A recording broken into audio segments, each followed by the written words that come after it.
Mesdames, Mesdemoiselles, Messieurs, bonjour. Donc, bienvenue dans le contenu de cette 13e séance, toujours du module des relations économiques internationales.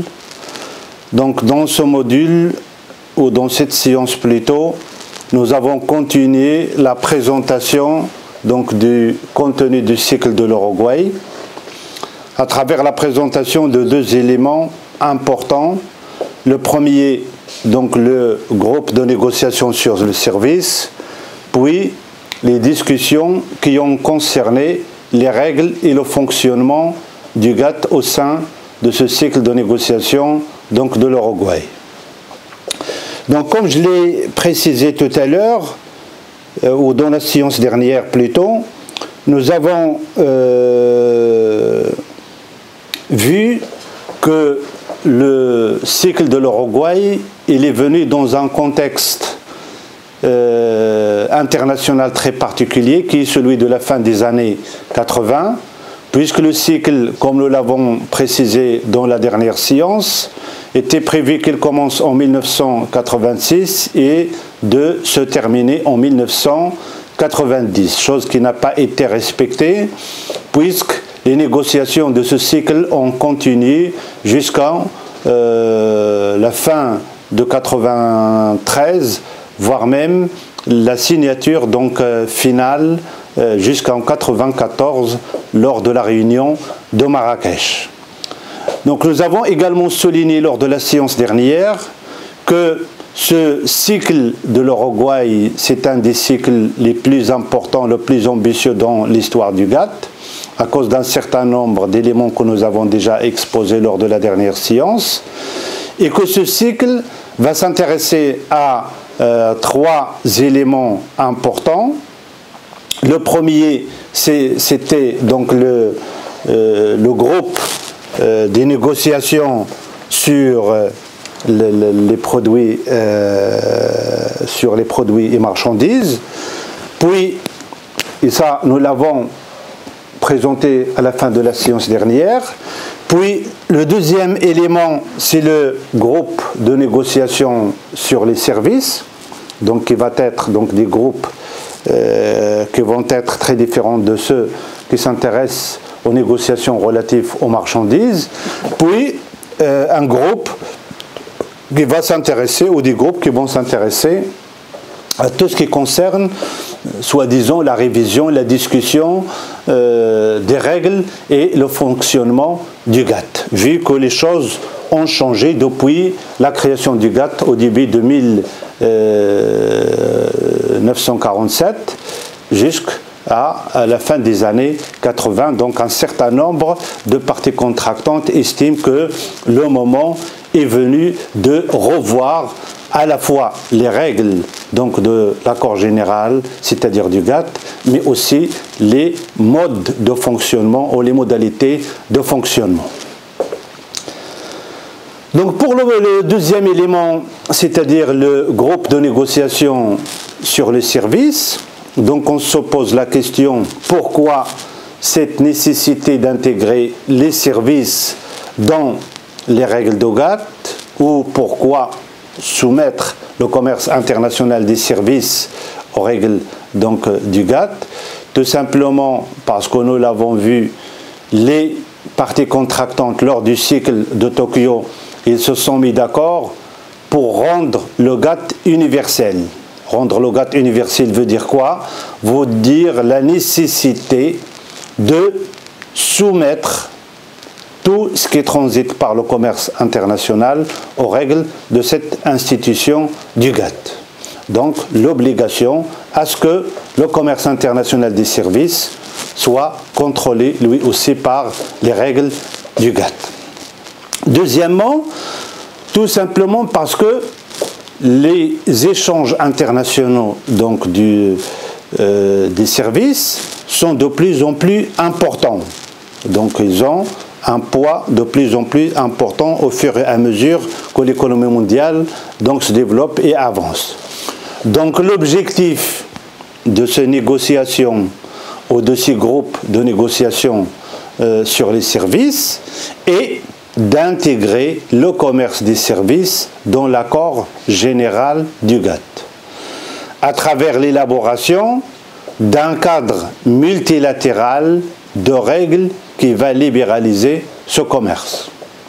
Donc c'est pour cela on va parler dans le bilan de l'Uruguay, c'est-à-dire en fin de ce chapitre, sur le GATT.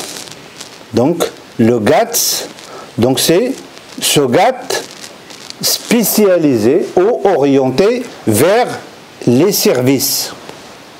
On parle du GATT en tant qu'institut général, en tant qu'institution générale, pardon, et on parle du GATT en tant qu'accord qui gère la totalité donc des biens et produits qui transitent par le commerce international, mais puisque les services, le commerce des services, تجارة الدولية للخدمات ماشي بحالها بحال التجارة الدولية للبضائع، إذا تنديروا un cadre, on construit un cadre multilatéral de négociation qui va être orienté vers la gestion donc du commerce international des services.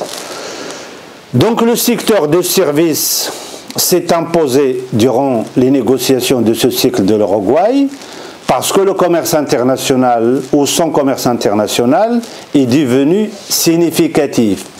Qu'est-ce que ça veut dire est devenu significatif? C'est-à-dire que le volume et le poids de ce commerce, en termes d'importance économique, en termes d'importance aussi monétaire et financière, il est de plus en plus important. Donc, d'abord, parce que les secteurs qui sont qualifiés de services sont très nombreux. Donc, on a le domaine des assurances, on a le domaine des banques, le domaine des transports, les domaines des grands travaux, la vente des brevets à l'international, le tourisme, l'enseignement, la santé et ainsi de suite. Tout cela, la liste elle est très longue. كل ما يمكن أن يمر عبر التجارة الدولية ما عندوش الصفة تاع مادة تاع un bien, donc c'est automatiquement un service. Donc quand on fait appel, et ça vous l'avez constaté au niveau marocain, quand on fait appel à des sociétés de transport étrangères pour gérer le transport urbain, ça c'est un service. بالتالي تشوفوا ألزا شركة ألزا تاع الطوبيسات في مراكش كتشوفوها في أكادير وبيانتو في طنجة تشوفوا شركات أخرين في الدار البيضاء شركات أخرين في الرباط شركات أخرين في فاس. Donc le transport urbain en tant que service. Donc cela n'aurait pas été possible s'il n'y a pas eu ce cadre juridique. كاين إطار قانوني باش هذوك الناس يجيو يستثمروا في قطاع الخدمات. Ce que j'ai dit pour le transport urbain, on peut le dire pour d'autres secteurs. Le secteur de la propreté, le secteur de l'hygiène. Vous avez des sociétés qui gèrent les déchets des grandes villes marocaines. Casablanca, à Rabat, à Marrakech, et ainsi de suite. Donc là, c'est des sociétés qui travaillent dans le domaine des services. Encore mieux, le transport aérien. Donc شركات جديدة اللي تحل لها الأجواء المغربية واستثمروا الحمد لله واستثمروا في هذا الإطار. وبالتالي ces sociétés-là, s'ils n'avaient pas un cadre donc juridique, qui d'ailleurs est cadré et commencé par les négociations de l'Uruguay, donc des services dans le cycle de l'Uruguay, il ne peut pas venir et investir au Maroc. Les sociétés qui ont travaillé dans l'aménagement et la construction des autoroutes au Maroc, les Chinois ou les Turcs ou les Européens sont des sociétés qui travaillent dans ce domaine. Donc vous voyez, on est dans le cadre d'une activité de commerce international qui concerne donc les services. Donc, de plus en plus de pays et de sociétés investissent dans ce domaine. Donc, il y a des chances à ce qu'il y ait donc des conflits, comme ça existait dans le commerce des biens. Donc, pour éviter et pour trouver un cadre de gestion, de règlement aussi de conflits, pour les éviter, on est obligé, les pays sont obligés d'intégrer le commerce international des services dans le cadre donc, du GATT. Donc ce commerce de services s'élève en 1991 à 890 milliards de dollars. Donc c'est énorme, mais ce n'est pas grand-chose par rapport au commerce international des biens. إذا إلا شفنا المبلغ في حد ذاته راه مهم 890 مليار دولار القيمة ديالو في 91 القيمة تاع المبادلات المتعلقة بلي سيرفيس ولكن شحال كتمثل هذه القيمة مقارنة بالتجارة الدولية للمواد c'est à peine un quart soit un quart des exportations mondiales des marchandises. Pour vous dire quoi? Pour vous dire que l'essentiel de ce qui est géré par le GATT, c'est principalement le commerce international des marchandises, en premier lieu les marchandises industrielles. Donc c'est pour cette raison, donc ce poids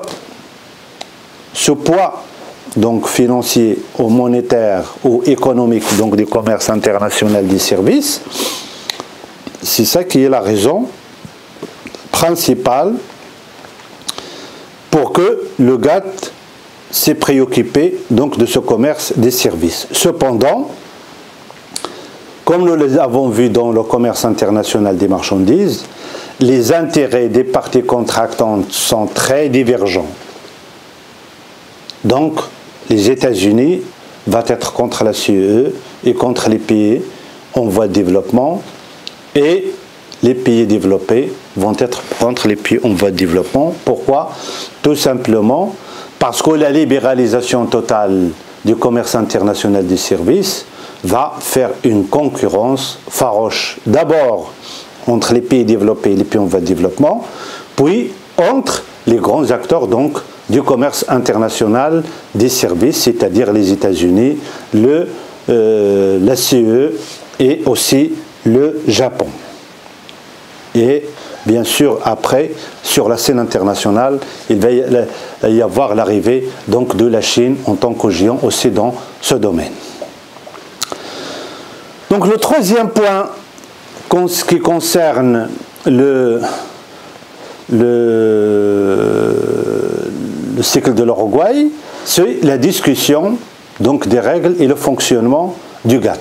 Donc attention, je suis en train, depuis la séance dernière, d'exposer les axes qui ont fait l'objet de discussions au sein de l'Uruguay Round.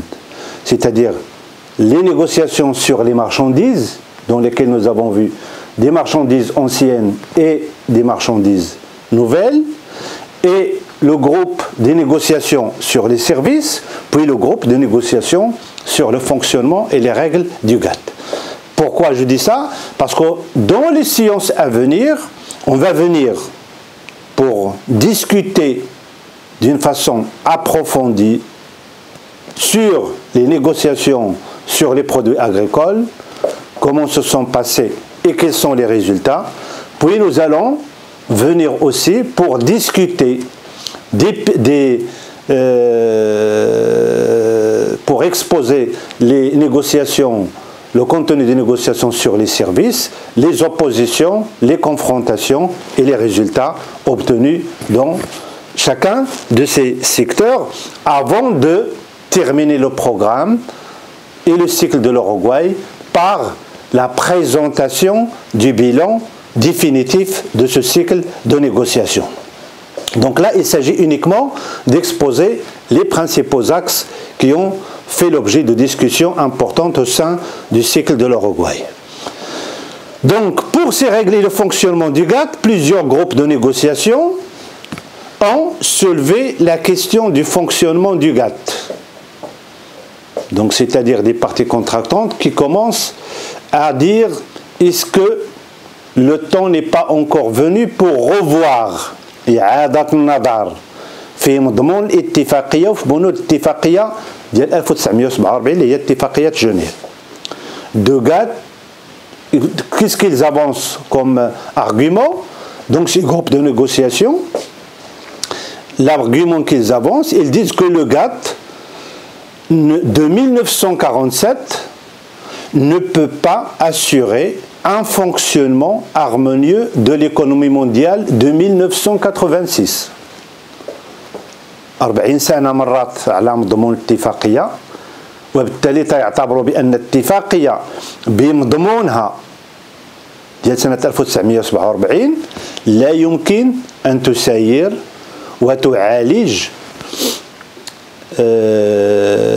المشاكل الآنية والمتعلقة بالاقتصاد العالمي والتجارة الدولية لنهاية الثمانينات 40 سنة بعد 1947.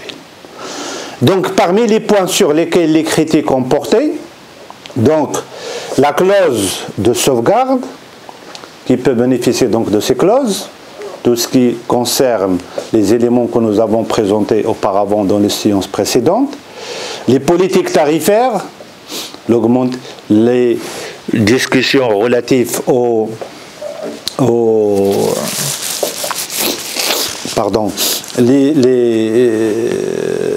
les discussions relatives donc aux tarifs, l'accès au marché, quel marché? L'accès au marché des pays en voie de développement et l'accès des pays en voie de développement au marché des pays développés. La clause de la nation la plus favorisée auquel s'est ajoutée l'imitation institutionnelle du GATT en une organisation mondiale du commerce. Donc, comment peut-on continuer de garantir à tous les pays cette possibilité donc de bénéficier de la clause de la nation la plus favorisée, c'est-à-dire un maximum d'équité entre les parties contractantes au sein donc de l'institution du GATT. Les discussions relatives au changement institutionnel, تغيير المؤسسات باعتبار أن المفاوضات تتم داخل جولات المفاوضات المتعلقة بالأوروغواي، لكن بدأت هناك المناقشات وتسريع الانتقال من الغات إلى المؤسسة الجديدة اللي هي l'Organisation mondiale du commerce منظمة التجارة العالمية. Tout cela a constitué des éléments donc de discussion relatifs aux règles et au fonctionnement du GATT. Donc comment se sont déroulées les négociations au sein donc de ce cycle de l'Uruguay? Donc les négociations ont adopté une approche globale durant ce cycle de l'Uruguay, exigeant un accord simultané sur tous les sujets abordés. Donc là, il s'agit d'une confirmation de la décision prise à la fin du cycle de Tokyo. Donc, un accord simultané. C'est-à-dire que l'Uruguay ne sera clôturé que si tous les dossiers qui sont sur la table sont discutés et il y a des accords sur chacun de ces dossiers. Les États-Unis ont défendu des positions très dures sur les dossiers des services et de l'agriculture. Donc vous vous rappelez de ce que nous avons exposé dans la séance avant-dernière, lorsqu'on a parlé des États-Unis qui a perdu sa place du premier pays exportateur, mais aussi celle de également dans laquelle il a perdu beaucoup dans sa balance de paiement avec l'Allemagne et avec le Japon, mais aussi avec les pays du sud-est asiatique. Donc on parle d'une États-Unis, d'un pays qui, en quelque sorte, veut continuer de défendre ses intérêts d'une façon importante. Du coup, il a défendu des positions très dures. Quand on parle des positions très dures, c'est-à-dire des négociations qui sont dures, dans laquelle la barre est très élevée, la barre mise par les équipes de négociateurs américains est très élevée, notamment sur ces deux nouveaux points, qui est celui donc de l'agriculture et des services, dans lesquels nous allons voir dans les séances à venir que les États-Unis veulent une libéralisation totale, parce qu'elle est forte dans ces deux secteurs, donc il veut que les deux domaines où le commerce international dans ces deux secteurs d'agriculture et des services soient libéralisés totalement. Les positions donc des États-Unis et de la CE s'opposent à celles du PED. Donc on est toujours dans la fameuse opposition, donc pays développés contre les pays en voie de développement. Et généralement ces pays développés, là c'est les États-Unis d'Amérique et la CE, donc ils sont contre les pays développés, mais à l'intérieur de ces pays développés, on trouve une opposition entre la CE et les États-Unis quand il s'agit donc d'intérêts qui sont contradictoires. Donc dans le domaine de l'audiovisuel, القطاع السمعي البصري اللي فيه التلفزة اللي فيه les émissions télévisées اللي فيه le cinéma, toute une liste donc du domaine qui concerne l'audiovisuel. Donc là قطاع السمعي البصري كانت فيه واحد المنافسة شرسة بين الولايات المتحدة الأمريكية والسوق الأوروبية المشتركة. Principalement, une importante opposition française à l'hégémonie américaine qui a été enregistrée. Pourquoi cette opposition française? Parce que la France, elle défend la francophonie, تدافع على الفرنكوفونية، على اللغة الفرنسية والثقافة الفرنسية وما يرتبط بهذه الثقافة واللغة. وبالتالي إن تم فتح الحدود وتحرير المبادلات في هذا القطاع، يعني الأولى اللي غادي تكون متضررة هي فرنسا ولغتها وثقافتها. Pourquoi? Parce qu'il va y avoir une dominance donc de la culture américaine, la culture anglo-saxonne. Dans le domaine du commerce des produits agricoles, la position des États-Unis qui souhaite une libéralisation totale des échanges dans ce domaine s'oppose totalement à la politique donc de la CE qui souhaite maintenir la politique du soutien à l'agriculture. Donc la communauté économique européenne dispose d'une politique agricole commune qui s'appelle la PAC. La politique agricole commune qui concerne principalement le secteur de l'agriculture. Et dans cette PAC, dans cette politique agricole commune, les pays européens subventionnent beaucoup leur agriculture.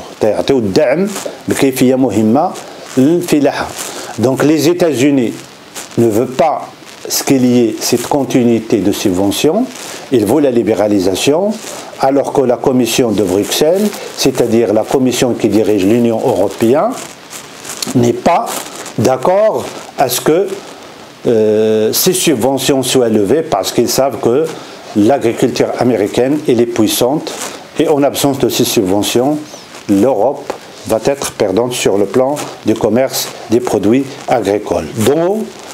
D'où cette confrontation entre les États-Unis et la CE.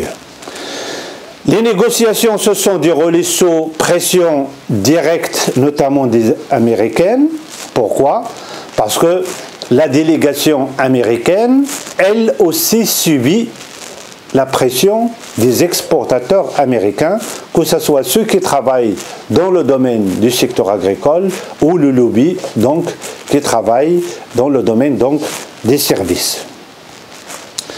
Donc parmi les aspects de cette pression américaine, مظاهر الضغط الذي مارسته الولايات المتحدة الأمريكية خلال مفاوضات جولة الأوروغواي. D'abord, en 1988, les États-Unis ont mis en place une nouvelle loi commerciale qui renforce les possibilités de rétorsion contre ce qui est considéré comme une concurrence déloyale par l'administration américaine. Donc là, c'est un problème. Pourquoi? Parce que en promulguant une loi qui parle de quelque chose qui s'appelle concurrence déloyale, il peut être la base sur laquelle va se baser les Américains pour stopper tout type de produit qui peut entrer sur le territoire américain. إذا إصدار هذا القانون التجاري الجديد في هذه المسألة تاع المنافسة الغير شريفة قد يؤدي إلى منع دخول مواد معينة نحو التراب الأمريكي. Pardon. En 1992, les États-Unis instaurent les droits compensateurs très élevés sur les produits de la sidérurgie. Donc là, aussi c'est un aspect très important qui montre cette pression américaine, c'est-à-dire là, le blocage des produits de la sidérurgie européens qui sont destinés à l'exportation vers le territoire américain. Les négociations ont eu lieu non seulement dans les réunions organisées par le GATT, mais aussi dans les instances où les principales parties contractantes sont en contact, comme le G7, et ça c'est interdit. Normalement, ils ont dit que la philosophie adoptée par le GATT, c'est les négociations multilatérales dans les instances donc, du GATT, mais les Américains, avec certains de leurs partenaires, n'hésitent pas de négocier en dehors du GATT quand l'occasion est venue. Par exemple, la réunion du G7, عندما تكون هناك اجتماع تاع المجموعة الدول السبع الأكثر غنى على المستوى العالمي تيتم مناقشة أشياء لها علاقة بالGATT. Et ça, c'est interdit. Mais la conclusion revient officiellement à la session ordinaire des parties contractantes. Même s'ils se sont mis d'accord, il faut qu'il y ait, il faut que la décision soit prise en présence des parties contractantes et soit entérinée par ces parties contractantes. Le multilatéralisme, principe fondateur du GATT, n'a pas été respecté à plusieurs reprises. Donc, هذه المفاوضات المتعددة الأطراف ما تمش الاحترام ديالها في العديد من المرات. Pourquoi? À la mi-décembre 1993, lorsque les parties contractantes se réunissaient à Genève, les États-Unis et la CE négociaient de manière bilatérale à Bruxelles pour résoudre leurs divergences, notamment sur les dossiers dont on a parlé tout à l'heure, celui de l'agriculture, celui des services et celui de la sidérurgie. Les principaux résultats obtenus sur les échanges de marchandises sont, donc c'est-à-dire de marchandises de façon globale, je le dis encore une fois, parce qu'on va venir pour parler du dossier agricole parce que c'est un dossier spécifique et des dossiers de services parce que c'est un dossier spécifique.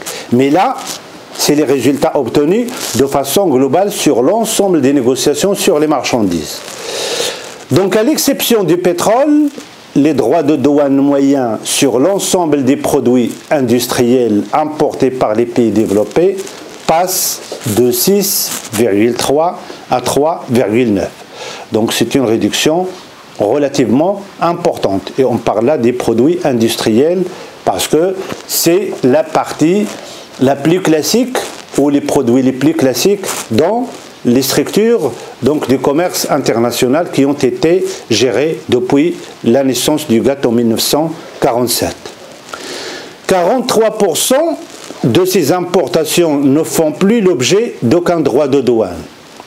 Donc 43% ne font plus l'objet d'aucun droit de douane, c'est-à-dire que 0% de droit de douane, et 0% de droit de douane, ça veut dire le libre échange. مادام ما كيخلصوا والو 43% من هذه المواد الصناعية أصبحت حرة على مستوى التجارة الدولية. Ce qui est important.